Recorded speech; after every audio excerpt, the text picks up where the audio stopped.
Hi everyone, welcome to my channel. My name is Jessan Marie Omed, and for today's video, our topic is gonna be the roles and function of educational technology in the 21st century education. Our world is changing into a new world, and in order to prepare our children for this new world, we need to change the way we educate them. Of course, there is nothing constant in this world, so everything changes. So we need to prepare our children for certain situations that might change in this world. Just like, for example, we are now experiencing pandemic. So, of course, education is greatly affected. The setting of our education is not like before. So we have online class now. So pandemic that the world is experiencing now is just one of those examples that of many of the changes that the world might experience in the future. Teachers and administrators are actively searching for ways to prepare students for the future, and the educational system has been evolving faster than ever before. So the term 21st century has become the central part of educational thinking and planning for the future.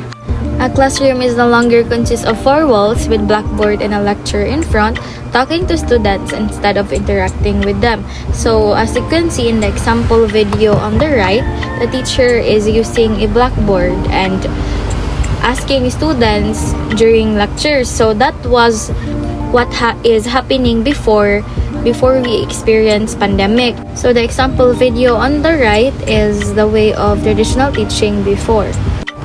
So here are some example tools for teachers to present information in ways that prompt discussion and collaboration.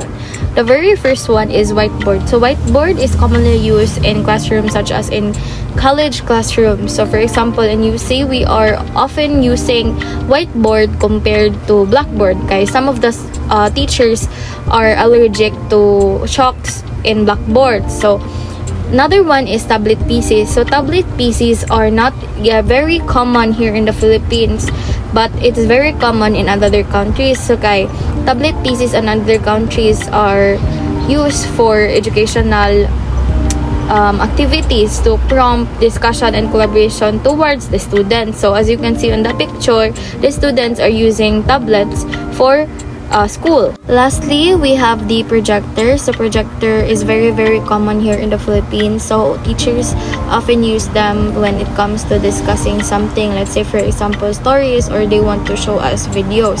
Next we have here is technology. So technology in one form or another has always been part of teaching and learning environment. It is part of the teacher's professional toolbox, or it is part of the resources that teachers use to help facilitate student learning. So one of those examples are on the right picture. So it shows there the projector, laptop, cell phones, or TVs that are used to teachers' discussion. So those are just some common tools that teachers use during discussions. We have here what is the role of technology in education. So learning with technology has become essential in today's schools. Worldwide governments, education systems, researchers, school leaders, teachers, and parents consider technology to be a critical part of child's education, since it gives teachers the opportunity to design meaningful learning experiences that embody technology. So the one of the greatest example of the role of technology in education is online learning, since we are using our technology or the tablets, cell phones, and PCs for learning.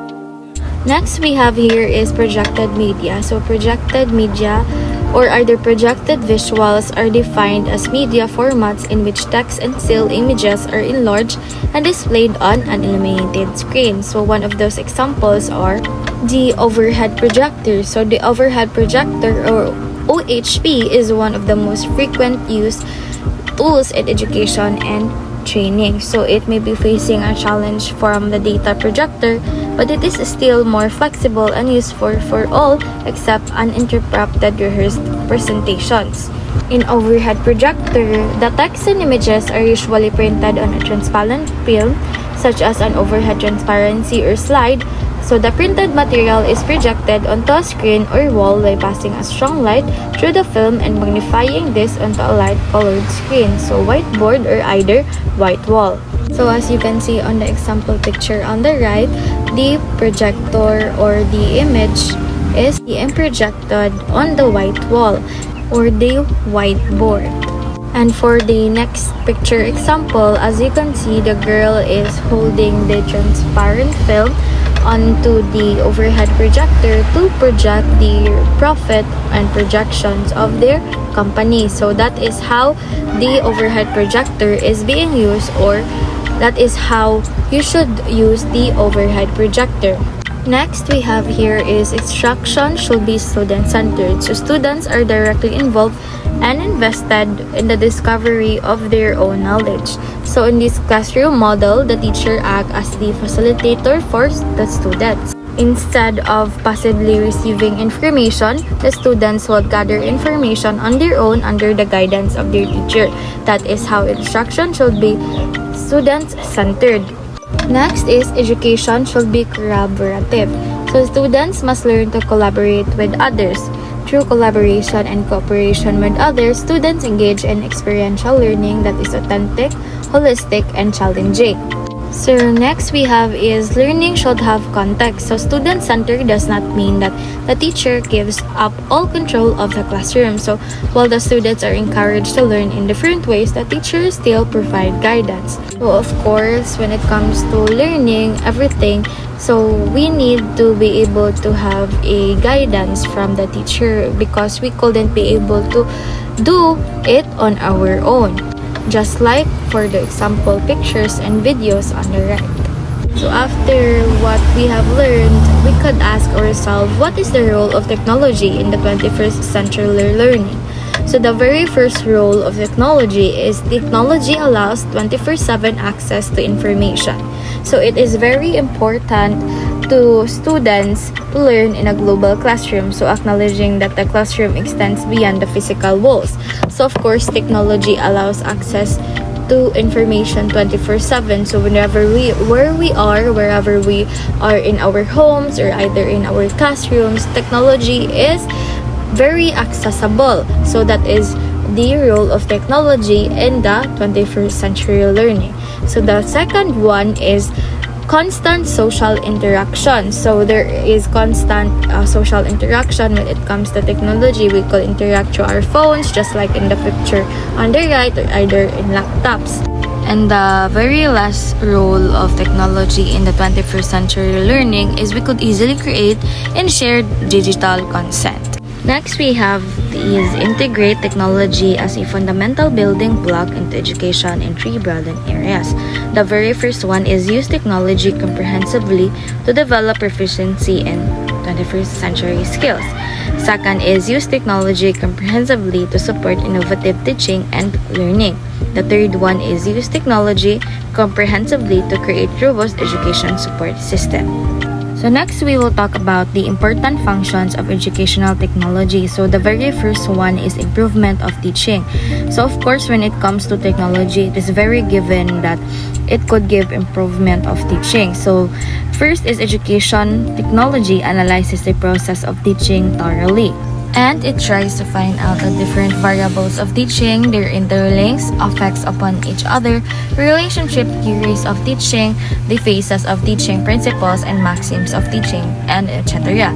So by developing the theories of teaching, it helps in improving the quality of education. Second important function of educational technology is the analysis of teaching learning process.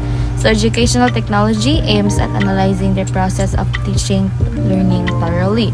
It tries to find out the different variables of teaching, their interlinks, effects upon each other, relationships, and etc. It is also concerned with various phases of teaching. So the third important function of educational technology is improvement of learning. So educational technology analyzes the process of learning and the related theories. It also facilitates more and more of learning in less time. So one of the example is overhead projector. Since overhead projector initially served the purpose of entertaining the children, The fourth important function of educational technology is enhancing goals of education. So educational technology helps in finding out the right objectives. Everything in this universe is undergoing tremendous changes and with a very fast speed. So educational technology helps in enhancing the right objectives in the light of the changed circumstances and changed environment. So one of the example of these changed circumstances and changed environment is the online class, just like the example picture on the right. So for the fifth important function of the educational technology is the training to teachers. So the changed type of environment with the new curriculum and new materials is to be handled by the teachers. The use of projector enable teachers to move more quickly through material, avoiding students and their questions by cutting out distractions and anything that may slow down the information progress. Next, we have the sixth important function of educational technology, which is the development of curriculum. So, keeping in view the objectives of education, which have been a new materials to be handled by the teacher. So, the right type of question of developing or the right type of curriculum. So, only a suitable curriculum will help in attainment of goals. So, technology has been very helpful when it comes to developing our curriculum. So it made it easier for us to develop the curriculum. Next, we have the seventh important function of educational technology, which is the development of teaching learning materials. So teaching learning materials are also as important as anything else in the teaching learning process. They have to be accordance with the environment of the learners, and only right type of materials will be able to modify the behavior of the learner, suitably making him a fit person for the society. The overhead projector used in the classroom could imply a sense of teacher control or authority. So even though the teachers themselves may say otherwise. Next, we have the eighth important function of educational technology, which is the teaching learning strategies. So a strategy plays an important role in the hands of a teacher in every teaching learning situation. So the overhead projector, for example, also works as a great classroom management strategy for the teacher. Just like in the seventh important function of educational technology, the overhead projector is used in their classroom as a sense of teacher control. Why here, in our eighth important function of educational technology, the overhead projector works as a great classroom management strategy. Next, we have the ninth important function of educational technology, which is the development of audiovisual aids. So audiovisual aids have always played an important role in teaching learning process. So one of those examples of the audiovisual aids are located on the right side of the screen. As you can see there is a TV, a projector, and a laptop. So those are just some of the tools that used in the classroom. So those are example of audiovisual aids. Another example is overhead projector. So slides or transparencies are all displayed on the overhead projector or OHP. So a very useful tool found in the most lecture and seminar rooms. The OHP and enlarges your slides onto a screen or wall without requiring the lights to be dimmed. Next, we have the 10th important function of educational technology, which is it helps in overall improvement. So educational technology helps in locating the problems in the different areas of education. It also helps in remedying the drawbacks. So evaluation of teaching learning process is also made better because through feedback, things are improved thoroughly and there is better control over the process of education. So the overhead projector is a great teaching tool as well as a powerful technique for maintaining order in your classroom. So like the example video on the right. So we have here the last important function of educational technology, which is the identification of need of the community. So education technology identifies the need of the community. It helps in providing equal education opportunities to backward people, the disadvantaged students, and deprived sections of the society. It also aims at identifying the needs of the community from time to time. Then it tries to improve the community in every possible way. So So that will be all. Thank you all for listening.